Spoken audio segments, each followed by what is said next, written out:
बिस्मिल्लाहिर्रहमानिर्रहीम। स्टूडेंट्स, आज हमारा चैप्टर नंबर 1 का लास्ट लेक्चर है और इंशाल्लाह इस लास्ट लेक्चर के अंदर आज हम लोग advantages and disadvantages of dimensions देखेंगे। अगर मैं एडवांटेजेस की बात करूं तो डायमेंशन एनालिसिस का सबसे पहला एडवांटेज कि हम लोग डायमेंशन एनालिसिस को यूज़ करते हुए डिफरेंट फिजिकल क्वांटिटीज़ के डायमेंशनल फार्मूलाज को जनरेट या क्रिएट कर सकते हैं। तो मेरा बेटा फार्मूला क्रिएट करने का तरीक़ेकार क्या है, कुछ स्टेप्स हैं। Step number 1, right formula of quantity, कि जिस भी क्वांटिटी का आपने डायमेंशनल फार्मूला निकालना है आप उसका बेसिक फार्मूला यानी कि जो भी फार्मूला फिजिक्स के अंदर इस्तेमाल करते हैं वो लिखें। अगर फोर्स है तो F=m में उसका फार्मूला है। अगर मेरा बेटा वेलोसिटी है तो उसका फार्मूला S/t है यानी कि डिस्प्लेसमेंट ओवर टाइम है। इसी तरह जो भी क्वांटिटी आपने इस्तेमाल करनी है, जिसका फार्मूला आपने ड्राइव करना है उसका फार्मूला लिखें। नंबर 2, उसको बेस क्वांटिटीज़ में कन्वर्ट करें। आपको पता है कि टोटल 7 बेस क्वांटिटी हैं, तो आपने उन फार्मूलाज को बेस क्वांटिटीज़ के अंदर कन्वर्ट करना है। स्टेप नंबर 3, जब आप उनको बेस क्वांटिटीज़ में कन्वर्ट कर लें तो उनके डायमेंशनल सिंबल्स लिखें, जो कि हम लोगों ने लास्ट लेक्चर में देखे। लेंथ के लिए L, टाइम के लिए T, मैथ के लिए M, इसी तरह सो ऑन, और लास्ट में आप उसका फाइनल रिजल्ट फाइंड कर सकते हैं। एग्जाम्पल देखते हैं। मैंने फोर्स का डायमेंशनल फार्मूला निकालना है, तो F क्या है, ma। मेरा बेटा मैथ तो आपकी बेस क्वांटिटी है पर एक्सेलरेशन आपकी बेस क्वांटिटी नहीं है, तो स्टेप नंबर 2 में कहता है कि उसको बेस क्वांटिटीज़ में कन्वर्ट करें। तो एक्सेलरेशन का फॉर्मूला होता है डिस्प्लेसमेंट ओवर टाइम का स्क्वायर। अब डिस्प्लेसमेंट भी आपकी बेस क्वांटिटी है यानी कि लेंथ भी आपकी बेस क्वांटिटी है और टाइम भी आपकी बेस क्वांटिटी है। स्टेप नंबर 3 के उनके डायमेंशनल सिंबल्स पुट करें। मैथ के लिए कैपिटल M है, लेंथ के लिए या डिस्टेंस के लिए L है, टाइम के लिए कैपिटल T है। तो मैंने डायमेंशनल सिंबल्स पुट कर दिए। लास्ट में क्या, फाइंड द रिजल्ट। आप इसको सिंप्लीफाई कर ले। मेरा बेटा T डिवाइड हो रहा है, ऊपर जाएगा तो पावर -2 हो जाएगी, सिंगल ब्रैकेट में कन्वर्ट हो जाएगा, तो mLT-2 फोर्स का डायमेंशनल फार्मूला आ जाएगा। सेम आप जिस क्वांटिटी का भी चाहे फार्मूला ड्राइव कर सकते हैं। मेरा बेटा इसका सेकेंड एडवांटेज क्या है, होमोजेनिटी प्रिंसिपल। होमोजेनिटी प्रिंसिपल क्या बताता है? होमोजेनिटी प्रिंसिपल कहता है कि अगर आपकी left hand side of equation और right hand side of equation की डायमेंशंस अगर इक्वल आ जाए तो इक्वेशन डायमेंशनली करेक्ट होती है। अगर इक्वल ना आए तो इक्वेशन डायमेंशनली करेक्ट नहीं होती है। मैंने क्या लिखा, dimensions of both sides of an equation is same then equation is dimensionally correct या करेक्ट डायमेंशनली। क्लियर होगा? एग्जाम्पल देखते हैं। मैंने पता करना है क्या S=VIT हमारी करेक्ट इक्वेशन है या नहीं है। तो मैं क्या करता हूँ, लेफ्ट हैंड साइड लेता हूँ, तो लेफ्ट हैंड साइड में क्या है, S डिस्टेंस या लेंथ है। आपको पता है लेंथ की डायमेंशंस क्या होती हैं, L। तो मैंने S की जगह L पुट कर दिया, तो मेरी लेफ्ट हैंड साइड की डायमेंशन आ गई L। मेरा बेटा अब मैं राइट हैंड साइड में मूव करता हूँ तो VIT है, मतलब initial velocity multiply by time. तो आपको पता है कि वेलोसिटी की बेस यूनिट्स क्या होते हैं, डिस्प्लेसमेंट ओवर टाइम। ये वाला टाइम इस वाला टाइम से कैंसिल, तो पीछे क्या बचा, S। और आपको पता है S की डायमेंशन यानी कि लेंथ की डायमेंशन L है। तो अगर ध्यान से देखूँ तो लेफ्ट हैंड साइड और राइट हैंड साइड इक्वल आ गई। इट मीन्स मेरी इक्वेशन डायमेंशनली करेक्ट है। अब एक इनकरेक्ट इक्वेशन देखते हैं। VF=VI+AT²। हमें पता है कि इक्वेशन ऑफ मोशन क्या है, VF=VI+AT है। अब यहाँ पे स्क्वायर आ रहा है, तो मैंने इसको प्रूव करना है कि मेरी इक्वेशन डायमेंशनली करेक्ट नहीं है। तो मैं लेफ्ट हैंड साइड लेता हूँ।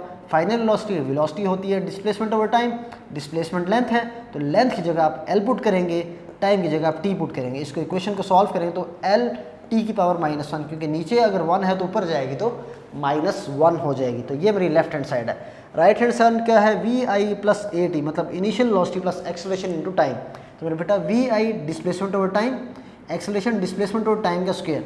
मेरे बेटा ये T² कैंसिल, तो देखें आपके पास S की डायमेंशंस L हैं, T की T है और इस वाले S की भी L है। मेरे बेटा इसको सॉल्व करेंगे तो LT-1 प्लस L, यहाँ पे खाली LT-1 आ रहा है, यहाँ पे प्लस L भी आ रहा है। इट मीन्स मेरी लेफ्ट हैंड साइड और राइट हैंड साइड इक्वल नहीं है। इट मीन्स मेरी ये इक्वेशन डायमेंशनली इनकरेक्ट है। तो आपको पता चल गया ये इनकरेक्ट है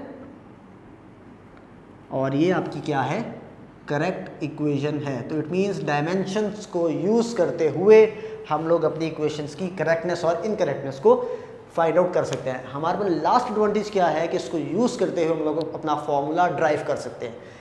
फॉर्मूला डेरिवेशन के कुछ स्टेप है। स्टेप नंबर 1 क्या है, convert the question into mathematical form. Means कि आपको जब क्वेश्चन वर्बल फॉर्म में गिवन होगा तो आप उसको सबसे पहले मैथमेटिकल फॉर्म में कन्वर्ट करेंगे।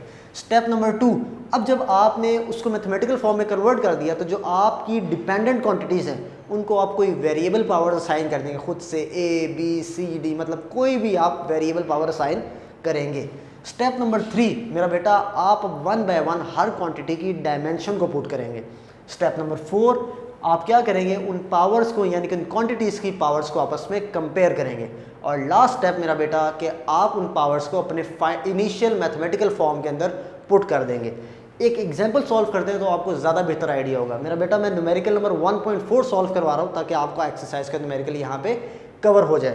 मेरा बेटा न्यूमेरिकल के अंदर कहता है कि जो आपकी ड्रैग फोर्स है वो विस्कोसिटी, रेडियस और वेलोसिटी पे डिपेंड करती है। ये सारी बातें उसने वर्बली की हैं, तो देखिए मैंने उसको मैथमेटिकल फॉर्म में कन्वर्ट किया कि drag force is proportional to viscosity, radius and velocity. It means वो रेडियस पे विस्कोसिटी पे डिपेंड करती है, वो रेडियस पे डिपेंड करती है, वो वेलोसिटी पे।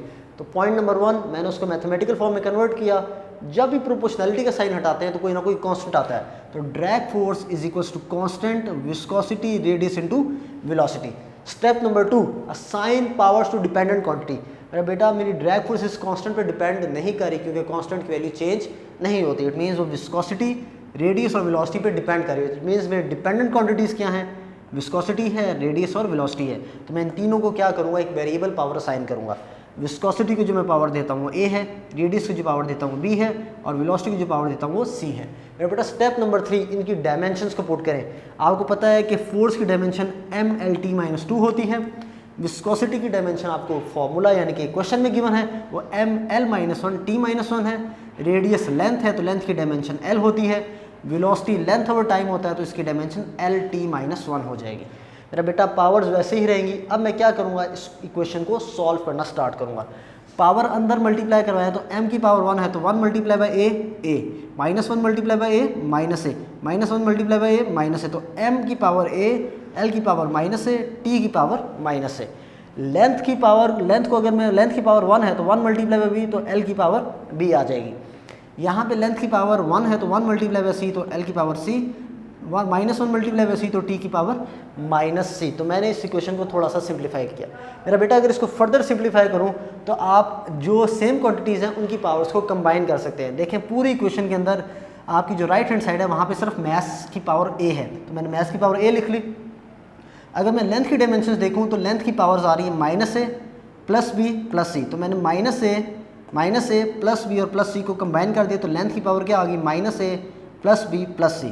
इसी तरह अगर मैं टाइम यानी कि t की डायमेंशंस की पावर देखूं तो -a माइनस c, तो t की पावर क्या हो जाएगी, -a माइनस c। मेरा बेटा लेफ्ट हैंड साइड पे m की पावर 1 है, l की पावर 1 है, t की पावर -2 है, और राइट हैंड साइड पे m की पावर अब a है, l की power -a plus b plus c और t की पावर -c है।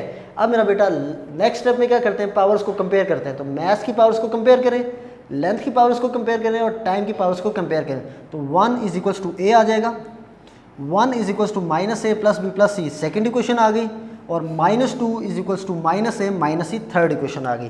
मेरा बेटा अगर फर्स्ट इक्वेशन को देखूं मुझे तो a की वैल्यू डायरेक्ट मिल जाती है। मेरा बेटा इस a की वैल्यू को मैं इस इक्वेशन में पुट करता हूं, मेरा बेटा -a की जगह 1 आ जाएगा, तो -1 माइनस, तो इक्वेशन क्या बनेगी, -2 is equals to -1 minus c। मेरा बेटा इसको रीअरेंज करूँ तो c की वैल्यू भी क्या आ जाएगी, 1। मेरा बेटा मेरे पास a की वैल्यू भी आ गई, मेरे पास c की वैल्यू भी आ गई। इन दोनों इक्वेशंस को उठाएं और अपनी इस वाली इक्वेशन के अंदर पुट करें। मेरा बेटा इस वाली इक्वेशन में पुट करूंगा तो a की जगह 1, b c की जगह भी 1, तो मेरा बेटा ये -1 ये +1 कैंसिल, तो b इज इक्वल्स टू क्या आ जाएगा, 1 आ जाएगा।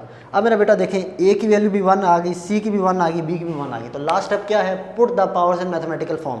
तो मेरा बेटा इन पावर्स को मैं अपनी इक्वेशन में 1 में पुट करता हूँ, तो कांस्टेंट विस्कोसिटी की पावर 1, r की पावर 1, v की पावर 1 सॉल्व करता हूँ, तो मेरा बेटा F D is equals to constant viscosity R into V. मेरा ड्रैग फोर्स का फॉर्मूला क्या आ गया, F D is equals to constant viscosity radius multiply by velocity. तो ये मेरा फाइनल फार्मूला आ गया। इसी तरह मेरा बेटा अगर आपको कोई भी मैथमेटिकल फॉर्म यानी कोई भी आपको फार्मूला की मेरा बेटा वर्डिंग्स गिवन हो तो उनको यूज़ करते हुए आप अपने फार्मूलाज को ड्राइव कर सकते हैं बाय यूजिंग डायमेंशन एनालिसिस। मेरा बेटा जहाँ डायमेंशन एनालिसिस के इतने फ़वाइद हैं वहाँ डायमेंशन एनालिसिस के नुकसान भी हैं।